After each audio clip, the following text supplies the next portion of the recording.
होंगे आईएएस की पुत्री के और बीवी के साथ क्या हो रहा था। इस बार बिहार में त्रिकोणीय सरकार बनेगी, किसी की पूर्ण बहुमत की सरकार नहीं आएगी। वो रोजगार कहाँ दिए थे, वो तो पहले से ही था। एक फाउंडेशन था, उसको वो प्राइवेट था, उनको सरकारी कर दिए। अब लोग शिक्षा पर वोट देगा, रोजगार पर वोट देगा, पलायन रोकना है, इस पर लोग वोट देगा, इसलिए इनका सरकार अब आने वाला नहीं है। और रोजगार कहाँ दिए, रोजगार तुमको नहीं लगता कुछ दिए हैं वो देता। इतना बेरोजगार कहाँ से आ गया जब वो दावा कर रहे हैं तो बहुत सारे। मनीष कश्यप की क्रेडिबिलिटी एकदम जीरो हो चुकी है। लोग मनीष कश्यप का चेहरा जरूर चमक जाएगा, जन स्वराज का चेहरा चमके या न चमके, मनीष कश्यप का चेहरा जरूर चमकेगा। पलटूमार मनीष कश्यप, कश्यप है चोर मनीष कश्यप, चंदा चोर मनीष कश्यप। इसी मनीष कश्यप को कहा जाता है कि डिजिटल भिखारी का टोटल पैसा लेकर डिजिटल हो गया। बीजेपी मनीष कश्यप छोड़े नहीं, बीजेपी निकाल दिया है। मनीष कश्यप पे आज पब्लिक को भी डाउट है। नमस्कार, सत्य न्यूज में आप सभी का स्वागत है। आज हमारे साथ कुछ साथी लोग हैं, इनसे जानना चाहते हैं कि बिहार में सियासी हलचल तेज है। क्या इस बार किसकी सरकार बनेगी? नीतीश, तेजस्वी, प्रशांत किशोर, इस बार बिहार में किसकी सत्ता आने वाली है? प्रशांत किशोर जी का सत्ता आने वाली है। तेजस्वी यादव जी तो बोल रहे हैं कि इस बार आरजेडी का सरकार आएगा। इस पे आपका क्या कहना है? जी 19 से उनका सरकार आया नहीं है, एक बार नीतीश हराए हैं, अब मोदी जी भी गठबंधन करके हरा दिए थे उनको। अब इनका सरकार नहीं आएगा, क्योंकि यहाँ पर बोलने से नहीं, लोग अब जागरूक हो गया है। अब लोग शिक्षा पर वोट देगा, रोजगार पर वोट देगा, पलायन रोकना है, इस पर लोग वोट देगा, इसलिए इनका सरकार अब आने वाला नहीं है। और जंगल राज को खत्म करना है। इनका राजा सरकार आएगा तो जंगल राज हो जाएगा फिर से, जो आईएएस के साथ होता था। जानते होंगे आईएएस की पुत्री के और बीवी के साथ क्या हो रहा था। यही सब रोकने के लिए अगर चाहते हैं कि जनता को सुंदर राज आए तो जन स्वराज आएगा, इसलिए जब प्रशांत किशोर आएंगे हमारे बीच। तेजस्वी यादव जी तो भी बोल रहे हैं कि हम तो रोजगार 5 लाख रोजगार दिया 17 महीना में। नहीं, रोजगार कहाँ दिए थे, तो एक कंपनी था, उसको प्राइवेट कर दिए थे। प्राइवेट को मतलब माफ करिएगा, प्राइवेट को सरकारी कर दिए थे। वो रोजगार कहाँ दिए थे, वो तो पहले से ही था। एक फाउंडेशन था, उसको वो प्राइवेट था, उनको सरकारी कर दिए। और रोजगार कहाँ दिए, रोजगार तुमको नहीं लगता कुछ दिए हैं वो। और गठबंधन की सरकार में कौन रोजगार दिए हैं वो तो दावा कर रहे हैं कि हम 5 लाख लोगों को रोजगार दिए। देता। इतना बेरोजगार कहाँ से आ गया जब वो दावा कर रहे हैं तो बहुत सारे बेरोजगार है अपना बिहार में, कहाँ से आ गया है बताएंगे तेजस्वी यादव जी हमको कितना बेरोजगार कैसे है, रोजगार कहाँ से दे देंगे वो पलायन की बात भी कर रहे हैं इस बार।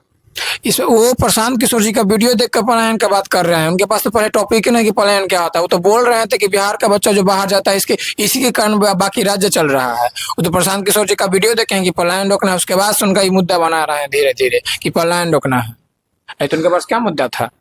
आपको इस बात पे क्या कहना है? इस बार किसकी सरकार बनेगी? इस बार बिहार में त्रिकोणीय सरकार बनेगी, किसी की पूर्ण बहुमत की सरकार नहीं आएगी। ये बात सच है कि प्रशांत किशोर भी इस चुनाव में एक फैक्टर साबित होंगे, क्योंकि प्रशांत किशोर की जिस तरह की लोकप्रियता बढ़ रही है, उनके सभाओं में जिस तरह की भीड़ बढ़ रही है, ये दिखाता है कहीं ना कहीं से लोगों की झुकाव है प्रशांत की तरफ। लेकिन हाल फिलहाल में एक चीज देखना होगा कि हमें एक दिन पहले मनीष कश्यप जन स्वराज में शामिल है। क्या ये इनके लिए फायदेमंद सौदा होगा या केवल मनीष कश्यप के लिए ही फायदेमंद होगा, ये भी देखना बहुत बड़ी बात होगी। क्योंकि आज के डेट में मनीष कश्यप की क्रेडिबिलिटी एकदम जीरो हो चुकी है। लोग तो कह रहे हैं कि मनीष कश्यप जनसुराज में शामिल हो गए हैं, तो जनसुराज मतलब उसका जो रीच अप था वो अब धीरे धीरे डाउन हो जाएगा। किसका रीच अप था? जनसुराज का। वही तो हम तो बोल तो रहे हैं कि मनीष कश्यप का चेहरा जरूर चमक जाएगा। जन स्वराज का चेहरा चमके या न चमके, मनीष कश्यप का चेहरा जरूर चमकेगा। और आपको इस मनीष कश्यप का रीच देखना है तो एक बार मनीष कश्यप का यूट्यूब चैनल खोलिए। जिस वीडियो पे उनका व्यूज जाता है उस वीडियो का कमेंट पढ़िए, किस लिए लोग वीडियो देखने आते हैं। लोग मनीष कश्यप को क्या नहीं, पलटूमार मनीष कश्यप, हर तरह के आरोप मनीष कश्यप है, चोर मनीष कश्यप, चंदा चोर मनीष कश्यप। इसी मनीष कश्यप को कहा जाता है कि डिजिटल भिखारी का टोटल पैसा लेकर डिजिटल हो गया। तो हमें तो नहीं लगता है कि मनीष कश्यप जन स्वराज के लिए एक फायदेमंद सौदा होंगे। मनीष कश्यप बीजेपी क्यों छोड़े?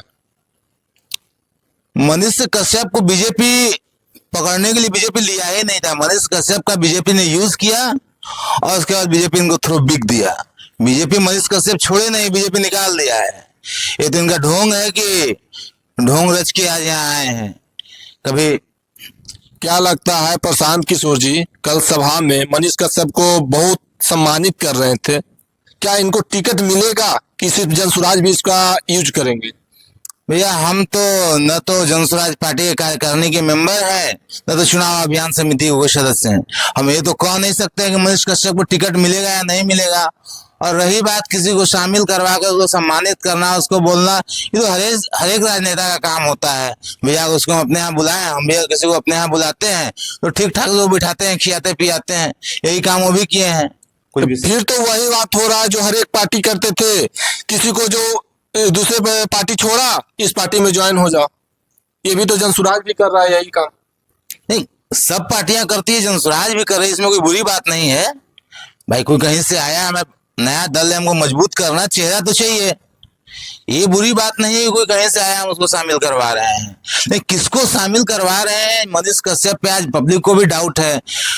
एक समय था जब मनीष कश्यप को फैन फॉलोइंग हुआ करता था, जब मनीष कश्यप को बुला दे तो 50,000 आदमी आ जाए। अभी मनीष कश्यप को जब से शामिल होना था, मनीष कश्यप कह रहे थे कि हम आएंगे 10,000 आदमी के साथ बापू सभागार में आएंगे। बापू सभागार का अगर आप लोगों के पास विजुअल हो तो चला दीजिए कितने आदमी आए थे। हमें तो लगता है कि मनीष कश्यप के साथ 10 आदमी भी नहीं आए थे। जो जनसुराज के जो लड़के थे वही थे और शुरू से अंत तक वही थे। शायद यही कारण था कि प्रशांत किशोर को अपना बापू सभागार का प्रोग्राम कैंसिल करना पड़ा। मनीष कश्यप के तो हमारे दृष्टि से लग रहा है कि एक भी आदमी नहीं आया था, जितना था वो डिजिटली काम करने वाला था। वही तो मैं बता रहा हूँ, बापू सभागार में वही लड़के थे जो जनसुराज के डिजिटल टीम के लड़के थे या जनसुराजी थे, जनसुराजी कार्यकर्ता तो वही लड़के थे। और बापू सभागार नहीं इसीलिए भरा भी नहीं क्योंकि प्रशांत को भी लगता था कि मनीष कश्यप के साथ एक हुजूम आएगा, जो कि हुजूम बापू सभागार को भर देगा। इसीलिए शायद इन्होंने अपने कार्यकर्ताओं को भी उस तरीके से नहीं बुलाया था। जो लड़के डिजिटली काम कर रहे थे 50, 100, 1000, 2000 लड़के, उन्हीं लड़कों को बुलाया गया था। और बाकी सीटें खाली इसीलिए रखी गई थी कि एक बैग मनीष कश्यप आएंगे, उनके साथ उनके फॉलोअर आएंगे, समर्थक आएंगे और बापू सभागार को भर देंगे, परंतु ऐसा हुआ नहीं।